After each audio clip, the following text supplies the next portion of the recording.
Assalamualaikum warahmatullahi wabarakatuh. Perkenalkan, saya Renata Keisha Zelia Harunisa dengan NRP 501724137. Di sini saya akan melakukan moving average pada data MT. Di sini langsung saja. Langsung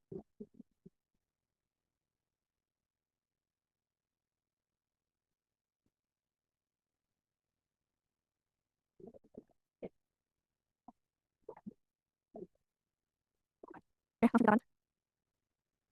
Nah, import yang pertama saya lakukan di sini adalah import NumPy SNP, import Matplotlib, import Pandas, dan import RE. Kemudian apa gunanya dari ini semua? Itu NumPy untuk operasi matematika dan array. Kemudian Matplotlib itu untuk membuat grafik karena nanti kita akan menampilkan grafik dari data yang kita lakukan SMA, smoothing moving average. Kemudian Pandas ini untuk fungsi rolling. Kemudian RE itu untuk membaca data yang saya punya, itu data MT. Data MT saya itu dalam format EDI file. Kemudian,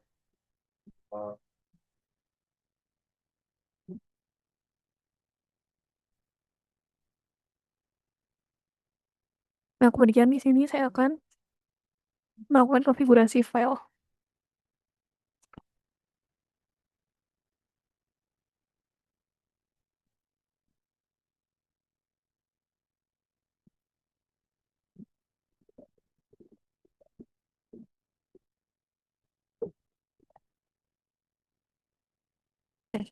yang di sini saya lakukan di Sel 2 ini adalah saya memasukkan EDI file dari data magnetotelluric. Nah, di sini saya memasukkan path file data saya. Di sini saya menggunakan data dengan nama MH18 karena dari data yang saya punya itu ada beberapa data. Saya memilih MH18. Kemudian saya juga menambahkan alt di sini untuk agar dia langsung membaca karena tidak perlu mengubah ini slice-nya. Kemudian window size di sini saya menggunakan 5. Di sini nanti jika akan dilakukan perubahan window size bisa saja jadi langsung diganti angka mau lebih besar atau lebih kecil.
itu saya melakukan pembacaan format file edit. Jadi di sini fungsinya itu untuk membaca apa yang ada di dalam format file tersebut.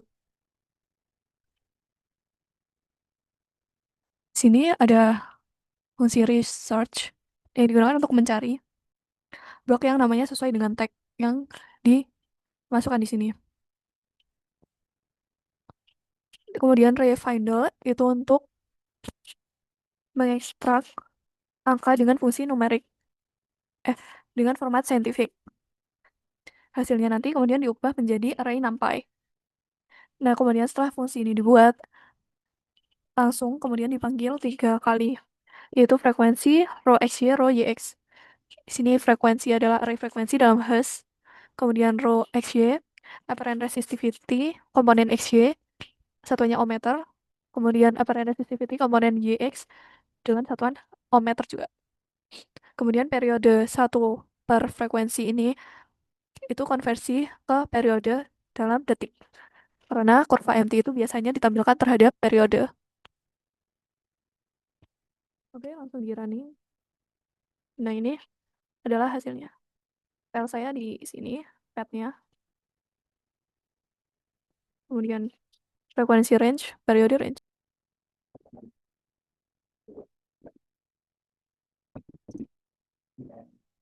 Kemudian ini adalah visualisasi.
Nah, kemudian di sel yang keempat ini adalah visualisasi data sebelum smoothing. Seperti biasa di sini menggunakan PLT, figure, plot, title, X label, Y label. Di sini menampilkan data asli dari sebelum diproses atau sebelum di smoothing moving average. Jadi di sini adalah data MT aslinya berupa kurva sounding. Kemudian em, oh ya juga di sini sumbu X itu dibuat dalam skala log karena periode MT itu rentangnya sangat lebar dari 0,004 detik sampai 1000 detik. Jadi kita menggunakan skala log agar lebih mudah membaca dalam skala logaritmik. Kemudian juga sumbu Y-nya sini itu juga log. Bisa dilihat dari PLT ya, Y-scale ini. Saya buat log itu karena apparent resistivity juga bisa dari satuan hingga ribuan ohmmeter. Dan plotnya adalah seperti ini. Oke, lanjut.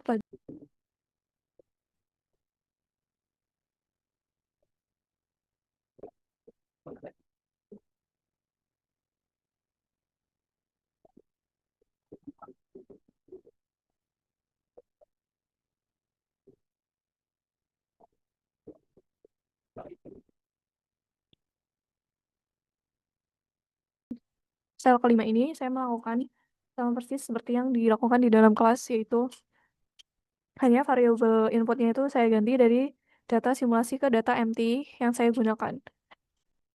Di sini pd.series row xy mengubah array menjadi series pandas agar bisa pakai rolling. Kemudian rolling dalam kurung window sama dengan window underscore size, kemudian center sama dengan true itu membuat jendela geser selebar window size-nya. Kemudian center sama dengan true itu artinya jendela dipusatkan di titik yang sedang dihitung, bukan dari kiri. Kemudian min artinya itu merata-rata dari setiap jendela. Seperti dari artinya moving average itu sendiri. Oke, langsung ke yang berikutnya.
Oke, kemudian di sini adalah visualisasi setelah dilakukan smoothing. Nah, dari data yang tadi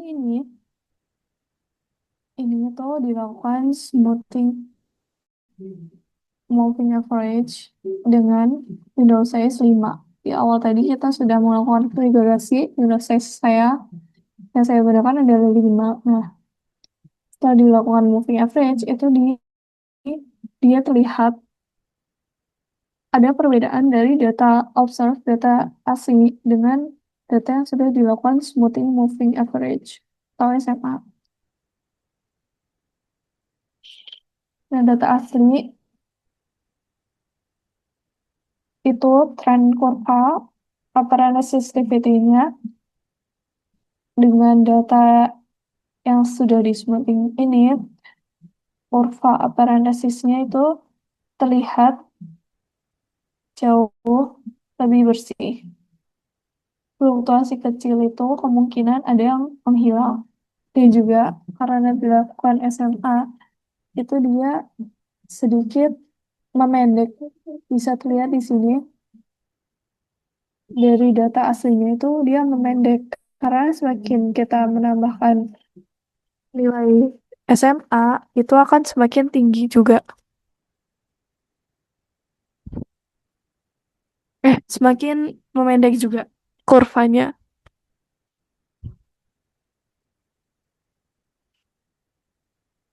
Jadi di sini bisa terlihat ya, anomali-anomali anomalinya itu bisa jadi lebih lebih bisa untuk diinterpretasikan daripada yang sebelumnya. Karena data ini itu sedikit noisy. Jika kita coba untuk mengganti window size-nya menjadi 8,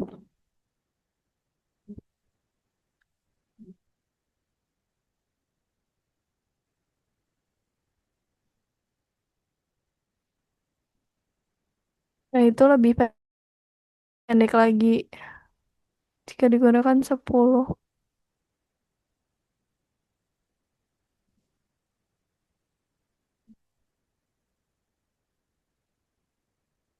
Langsung saja pasti. 10 ini lebih memendek lagi dan lebih smooth. Tapi bisa saja di sini interpretasinya tuh bisa saja salah karena jadinya mungkin saja di beberapa periode itu ada lain yang mungkin dia menunjukkan dia adalah ada anomali, tapi karena dilakukan smoothing average tapi terlalu over, terlalu berlebihan, jadinya dia jadi tidak terlihat. Malah seperti data yang bukan anomali gitu. Jadi menurut saya yang paling ideal itu di 5 seperti itu.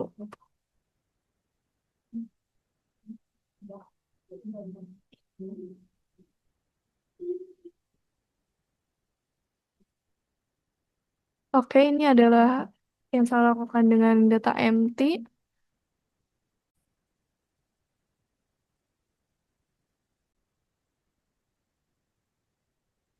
Oke, di sini adalah kurva yang saya akan bandingkan, yaitu dari filtering di minggu lalu.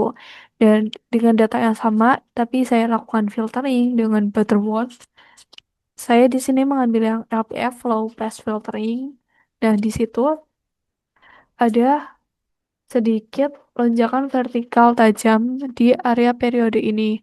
Sehingga LPF ini tidak menanganinya atau kesulitan untuk memfilternya. Se- Sehingga di sini malah terjadi lonjakan yang sangat besar sampai melewati. Dengan di smoothing itu dia komponen-komponennya masih sesuai dengan line. Jadi kayak dia masih sesuai dengan trennya gitu. Sehingga lebih bisa terbaca.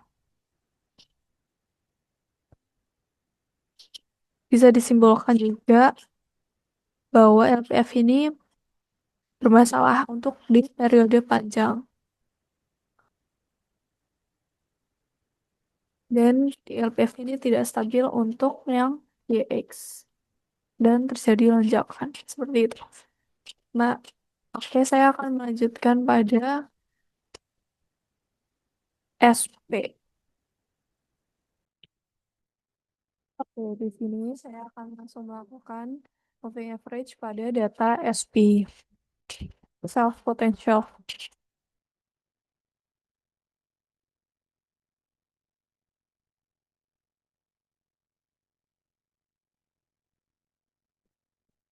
Di sini import sampai not profit dan transaksi. Artinya sini adalah outline yang akan dilakukan dalam moving average dengan data SP. Saya pada saldo pertama setelah import sampai tadi itu adalah konfigurasi file dan parameter.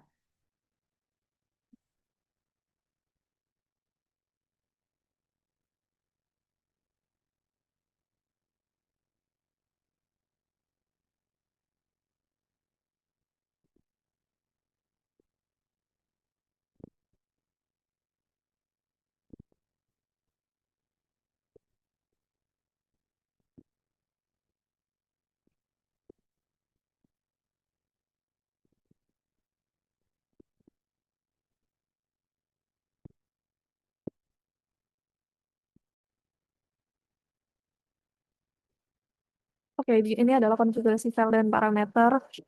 Ini saya menggunakan file yang berada di salah satu folder saya yang diberikan oleh Pak Dharma di dalam ITS Classroom. Di sini saya menggunakan line 1. Jika ingin mengganti atau karena di situ di dalam satu Excel itu ada beberapa line. Satu hingga saya line 8. Ini tinggal ganti saja. Dua atau tiga. Nanti akan terlihat hasilnya dari masing-masing line tersebut. Karena di sini saya sudah pilih line 1. Oke, langsung lanjut pada load data SP dari Excel itu tadi.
Oke, jadi kemudian yang di sini soal ketiga adalah load data FP dari Excel. Ini adalah perbedaan dari eh, notebook ini dengan yang MT tadi. Di mana di MT itu tadi kita butuh parser RD yang panjang. Nah, di SP ini cukup dengan satu baris read underscore Excel dalam kurung. Karena formatnya sudah rapi. Di sini dia membaca sheet yang dipilih dari file Excel.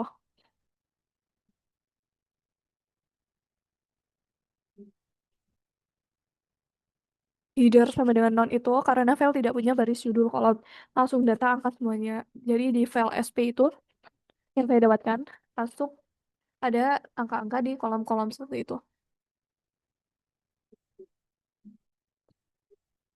Kemudian di f.columns ini memberi nama kolom secara manual. Kolom pertama itu adalah jarak dalam satuan meter, dan kolom kedua adalah nilai SP, satuan di default. Untuk fungsi itu underscore numpy dalam kurung mengubah kolom pandas menjadi array numpy, sehingga dia siap dihitung.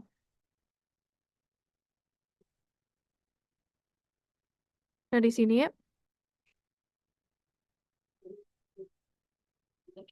itu sudah langsung terlihat. Line satu jumlah titiknya berapa, jarak range range jarak itu dari 5 hingga 390 meter, dan nilai SP yang terukur segitu. Lanjut pada visualisasi data sebelum smoothing. Nah, dari data tadi itu langsung kita visualisasikan.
Oke, ini adalah plot data atau visualisasi data sebelum di smoothing. Di sini terlihat eh, dua lonjakan anomali. Yang pertama itu naik, kemudian lalu tiba-tiba turun, dan naik lagi, dan turun sedikit. Mari kita coba lihat di bagaimana jika dilakukan SME. Kita apply dulu.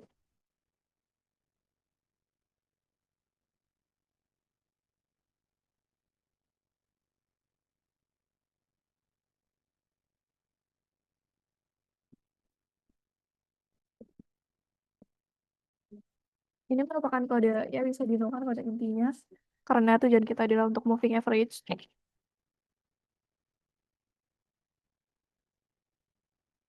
Di sini PD series itu bungkus array dari SP menjadi series pandas. Kemudian rolling dalam kurung bla bla bla ini adalah geser jendela selebar window size. Window size yang kita pilih di awal itu 5. Jadi nanti adalah pergeserannya itu sesuai dengan window size tadi, geser jendelanya gitu. Per 5 jendela itu kita jadikan satu. Karena itu adalah prinsip dari SME itu sendiri. Kemudian men itu untuk hitung rata-rata di setiap jendela, dari tiap 5 jendela di rata-rata jadi satu, 5 jendela di rata-rata jadi satu gitu. Kemudian tuh nampai itu kembali untuk menjadi array nampai. Oke. Kemudian langsung saja visualisasi setelah smoothing.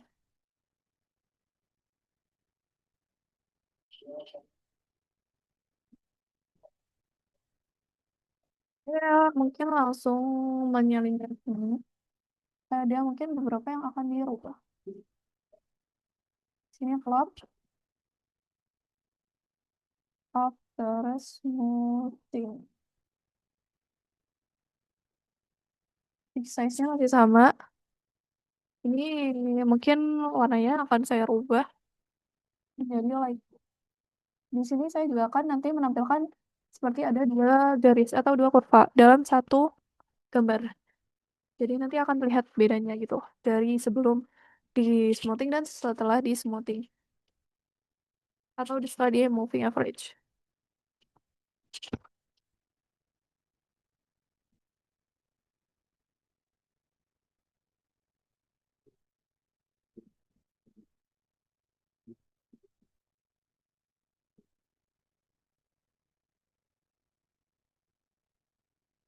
Karena plotnya itu ada dua, jadi di sini plot PLT plot itu apa? Enggak. PLT plot itu ada dua. Nah, ini yang terplot masih data yang masih sama dengan yang tadi, yang belum dilakukan moving average. Dan saya di sini menambahkan PLT plot untuk apa data SP yang sudah di moving average. SMA.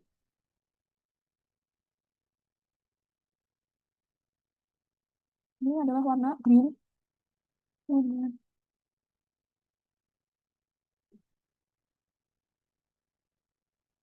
lamb.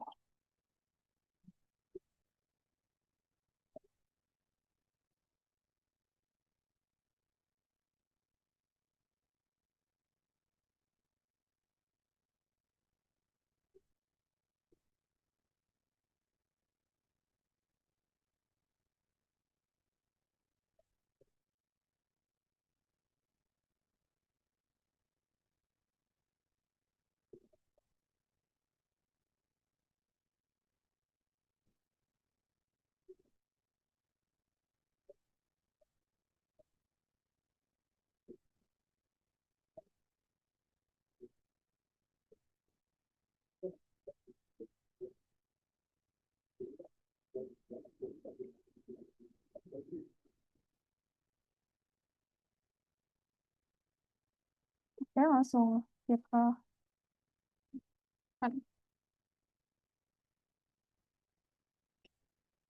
Nah, jadi di sini terlihat, mungkin terlihatnya masih tidak terlalu jelas, atau karena anomali atau noise yang terjadi di sini itu sedikit atau tidak terlalu signifikan noise-nya. Di sini jika dilihat dengan seksama itu, garis yang awalnya sedikit belok di sini warna biru muda, atau kita lihat di atas. Nah, itu kan terlihat belok banget itu. Kayak ya gitu. Dan jika dilakukan moving average itu sedikit lurus jadinya. Maksudnya jadi kayak hanya lengkungan gitu setengah lingkaran ini ya. Mungkin saya coba untuk size di atasnya mungkin 10.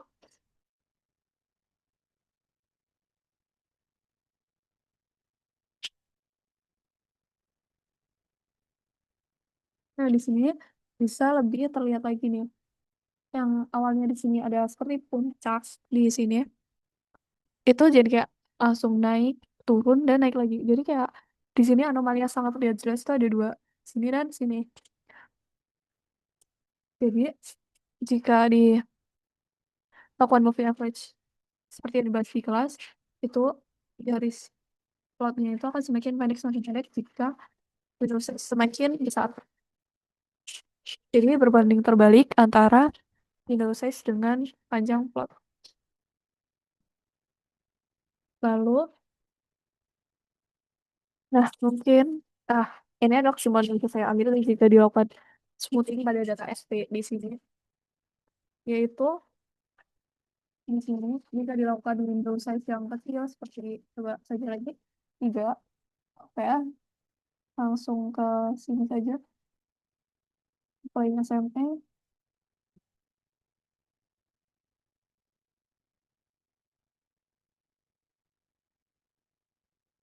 itu sangat smoothingnya itu ringan banget. Jadi kayak kurvanya yang hasilnya itu masih mengikuti banyak detail dari data aslinya itu. Nah, jika semakin tinggi, seperti langsung 5, ya, langsung lalu hmm, hmm.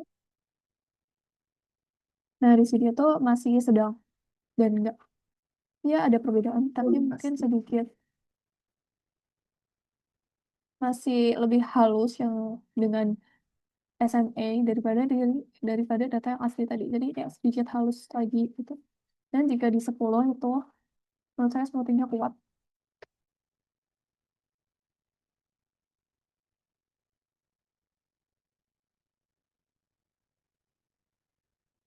Nah, di yang 10 ini anomali yang besar di sini dan di sini itu terlihat lebih detail lagi gitu. Tapi kayak kayak detail kecil itu bisa saja hilang. Seperti di sini dan di sini tuh aslinya kayak ada belokan sedikit dan itu tuh jadi hilang karena moving average tadi. Oke, itu adalah simpulan dari saya untuk perbandingan jika dilakukan perubahan window size. Dan untuk selanjutnya saya akan bandingkan dengan metode filtering. Oke, di sini jika dibandingkan dengan filtering yang dilakukan pada data yang sama di SP, di sini saya menggunakan LPF Butterworth atau low pass filtering. Nah, sini menghasilkan SNR itu 66,65 dB. Dan di sini adalah SME dengan window size 5. Secara visual di sini itu dengan SMA memberikan hasil yang sebanding sebenarnya dengan LPF. Anomali utama itu masih terlihat, noise-nya juga berkurang. Tapi jika menurut saya di LPF itu kayak masih dominan sama banget dengan data yang sebelumnya.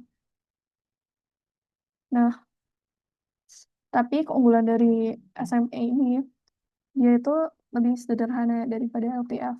Tidak perlu menentukan cut-off frekuensi seperti di LPF.